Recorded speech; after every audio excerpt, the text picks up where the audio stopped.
Buen día, profesor Ferreira. ¿Y cómo que usted va a decir que si los chinos jamás, y que el 5 y 6, que eso es el 5 y 6, profesor? ¿Usted qué es lo que quiere decir? ¿Usted ha viajado en un carro 5 y 6 por el cómo, profesor? Explíquenos, profesor. ¿Quién es usted, profesor? Hombre, siéntese, querido estudiante, dese un abrazo fraternal y ayúdense mutuamente. Aquel que trajo la colonchera con 3 panes, dele un pedazo a Arnidico, que no trajo un carajo. Y así por el estilo, verán que todos se saciarán y así fue la cuestión de la última, de los últimos milagros y de los últimos milagros allá en los montes sagrados de Asia Menor. Y se multiplicaron panes que ya salían fritos y peces que salían fritos y panes que salían tostados calienticos. Por lo tanto, no se extrañen si el cristianismo penetró a China. ¿Cómo es eso, profesor? Claro, para esto tendríamos que hablar de los sabios de China. Oh, para entender la sabiduría del maestro. Cuando nosotros hablamos de felicidad absoluta, eso significa única y exclusivamente en la trascendencia histórica, no más que la distinción entre las cosas. Significa una libertad. La libertad es felicidad. Por eso el sabio puro vive según él mismo, no según los demás. Lo demás es pintoresco y representaban el famoso taoísmo, que fue después que vinieron los 7 sabios del Bambudal, quienes en la segunda mitad del siglo III después de Cristo se reunían para efectuar joviales conversaciones libres. Pero para esto tendríamos que penetrar, como penetró el pensamiento cristiano, así como penetró el pensamiento hebreo en la cultura grecorromana, el cristianismo penetró en la China. Hombre, profesor, sí, y eso del carro del 5 y 6, que es bueno, el carro del 5 y 6 ya es otra cosa, queridos estudiantes. Resulta que era la época en que existían unos niños muy felices que en unas, digamos, ruletas rusas que habían en el patio de la casa de esos niños humildes, pero que sus papás se esforzaban porque el niño Dios le trajera lo mejor. Y entre eso estaba don Carmelo Pérez, quien traía una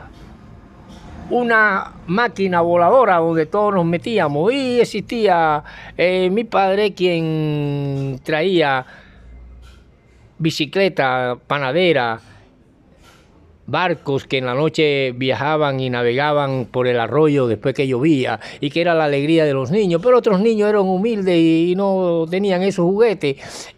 O sea que usted es un niño pequeño burgués, ¿no? Un niño que vivía en una casa humilde y que sus papás se esforzaban por darle un buen niño Dios. Y entre eso vino el 5 y 6. ¿Y qué es el 5 y 6, profesor? No, ese es el disco de ese Daniel Santos que estuvo en Nueva York con la Sonora Matancera, cantando con los grandes como Celio González, el Indio Yoyo y Celia Cruz y todos los grandes que pasaron por la Sonora para celebrar en Nueva York un año más de la vida de la Sonora Matancera. Ese Daniel Santos delgadito que cantó en el Tibiri Tábara con la gran artista mexicana Rosita Quintana, en el Tibiri Tábara, ya tú lo ves, mi compadre. Bueno, ese Daniel Santos fue el que una vez dijo, y ahí está el caballito en plena batalla del 5 y 6.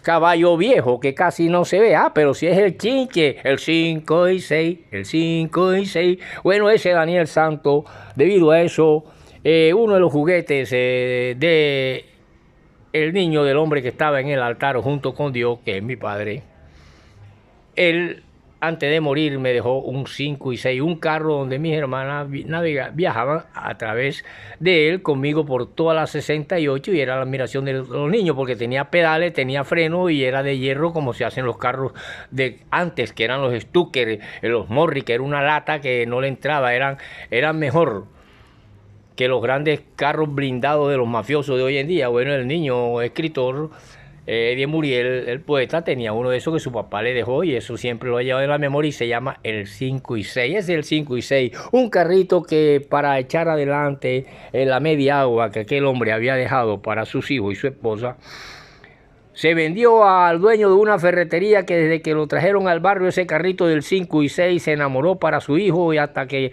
después que murió el padre quedó la casita así, entonces vamos a vender el 5 y 6 aún con las lágrimas del niño y el 5 y 6 se le vendió al hijo del dueño de la ferretería que era Hortensia, era nieto de ella, Hortensia y Sarita.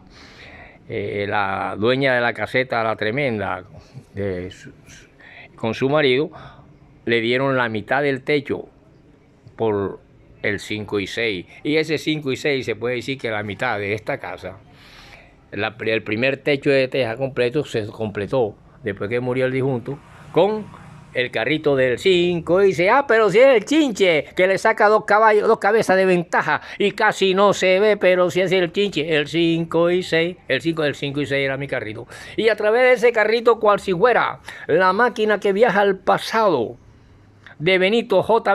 Benítez, que también se va al pasado y hasta ver el tatuaje que tiene en el tobillo, el maestro de maestro de la antigua Judea y de la tribu de Judá, en la casa de Marco, en el sótano. Bueno, Benítez se va al pasado en una máquina. Yo me voy por el cosmos en mi carrito del 5 y 6, el 5 y 6, compitiendo con los grandes alados del universo, y así me doy de cuenta cómo el cristianismo penetra en el siglo V a la China.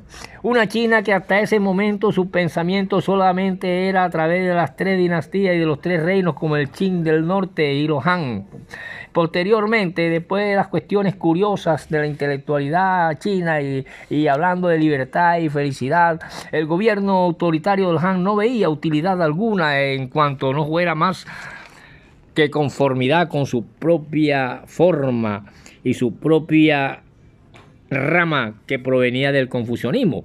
Y el confucianismo, que era armonía, se quedaba corto ante la discusión entre las escuelas del antiguo texto de los clásicos, como fueron el de Kierkegaard, y se decía que había sido rescatado del olvido. Después apareció la quema de los libros del año 213 a.C. y del Nuevo Texto, es decir, el tradicional. Fueron aquí los principales caracteres filológicos, nacieron aquí esos principales caracteres filológicos, pero aún seguían siendo así clásicos. Pero consecuencia de estas importantes interpretaciones de estos textos clásicos, ellos ejercieron alguna influencia política. Y entonces cuando aparece el Lin Xin en el año 46 a.C., ojo, para poder ver cómo penetró allá el cristianismo en unas estructuras profundas, así como para penetrar en Roma el pensamiento hebreo, la cultura greco-romana, y el cristianismo no iba a ser como acto de magia, sal y salió, no, o entra y entró, no, ahí todo eso hay guerra y de todo. El más destacado de los representantes de la escuela del antiguo texto fue acusado por sus adversarios de toda clase de falsificaciones. Estuvo infinitamente relacionado con un hombre llamado Wang Mong y sus llamadas reformas. El resultado principal de este movimiento del antiguo texto fue una depuración de elementos extraños como las especulaciones yin y yang en el confucianismo. Aparte de todo esto, el pensamiento confuciano no mostró una verdadera vitalidad. Por eso es que cuando después del 27 al 97 después de Cristo, los mismos Lun Jin hacen un ataque contra el estudio de las antigüedades, las supersticiones y otros asuntos, porque en la China en esos momentos las grandes masas de los grandes suburbios y de los grandes antros se regían precisamente por una filosofía de masa y una filosofía que no era de avanzada. Por lo tanto, seguían viendo las grandes contradicciones, y así podemos decir que la religión oficial fue modelándose conforme a los lineamientos esbozados en las diferentes partes de la historia de China, y así perdió todo resto de una fe viva y se convirtió en un mero ceremonial estatal.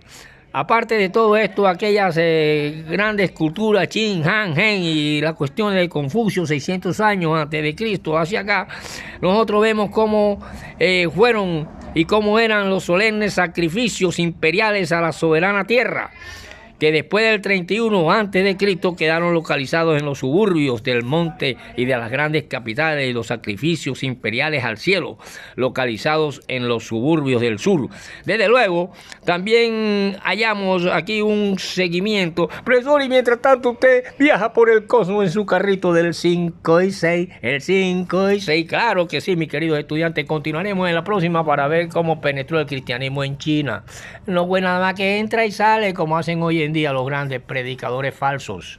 Lo vemos. Continúo con mi carrito, el 5 y 6, el 5 y 6.